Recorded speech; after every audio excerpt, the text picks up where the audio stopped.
Cobra post എന്ന news പോർട്ടലാണ് മോദിക്കും അമിത്ഷായ്ക്കുമെതിരായ പുതിയ വെളിപ്പെടുത്തലുമായി രംഗത്തെത്തിയിരിക്കുന്നത്. ബംഗളൂരു സ്വദേശിയായ യുവതിയെ നിരീക്ഷിക്കാൻ പോലീസ് സംവിധാനം ദുരുപയോഗപ്പെടുത്തി എന്നാണ് ആരോപണം. ഇത് സംബന്ധിച്ച് ഷായും IPS ഉദ്യോഗസ്ഥൻ GL സിംഗളും തമ്മിലുള്ള ടെലിഫോൺ സംഭാഷണമാണ് കോബ്ര പോസ്റ്റ് പുറത്തുവിട്ടിരിക്കുന്നത്. 2009 സംഭവം.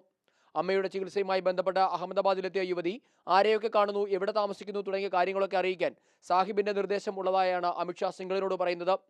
സംഭാഷണത്തിൽ പരാമർശിക്കുന്ന സാഹിബ് മോഡിയാണെന്ന് കോൺഗ്രസ് ആരോപിച്ചു. ഇസ്രത് ജഹാൻ ഏറ്റുമുട്ടൽ കേസിൽ ഈ അടുത്താണ് സിംഗൾ ജാമ്യത്തിലിറങ്ങിയത്. കേസുമായി ബന്ധപ്പെട്ട് നിരവധി ടെലിഫോൺ സംഭാഷണങ്ങളുടെ CD-കൾ സിംഗൾ CBIക്ക് കൈമാറിയിരുന്നു. ഇതിൽ നിന്നുള്ള വിവരങ്ങളാണ് കോബ്ര പോസ്റ്റ് ഇപ്പോൾ പുറത്തുവിട്ടിരിക്കുന്നത്.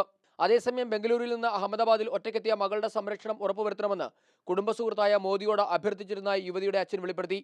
ഇത് വിവാദമായതിൽ അദ്ദേഹം നടുക്കവും പ്രകടിപ്പിച്ചു. എന്നാൽ സംരക്ഷണം നൽകാൻ മാത്രം ആരാണ് ഈ പെൺകുട്ടി എന്ന സംശയമാണ് കോബ്ര പോസ്റ്റ് ഉയർത്തുന്നത്. അതേസമയം സംഭാഷണത്തിന്റെ ആധികാരികത തെളിയിക്കാൻ ആവില്ലെന്ന് അവർ തന്നെ പറഞ്ഞിട്ടുള്ളതിനാൽ ഇക്കാര്യം തള്ളിക്കളയുകയാണെന്ന് BJP പ്രതികരിച്ചു. രാജ്യത്തെ നിയമം കയ്യിലെടുക്കുന്ന മോദിയെ പ്രധാനമന്ത്രി സ്ഥാനാർത്ഥിയാക്കാനുള്ള തീരുമാനം പിൻവലിക്കണമെന്ന് കോൺഗ്രസ് നേതാവ് ദിഗ്വിജയ് സിംഗ് ആവശ്യപ്പെട്ടു. എന്നാൽ ഇത്തരം 100 കള്ളക്കഥകൾ ഉണ്ടായാലും തീരുമാനം മാറ്റില്ലെന്നായിരുന്നു BJP അധ്യക്ഷൻ രാജ്നാഥ് സിംഗിന്റെ പ്രതികരണം. സംഭവത്തെപ്പറ്റി CBI അന്വേഷിക്കണമെന്ന് CPM പോളിറ്റ് ബ്യൂറോയും ആവശ്യപ്പെട്ടിട്ടുണ്ട്. മാതൃഭൂമി ന്യൂസ്, ദില്ലി.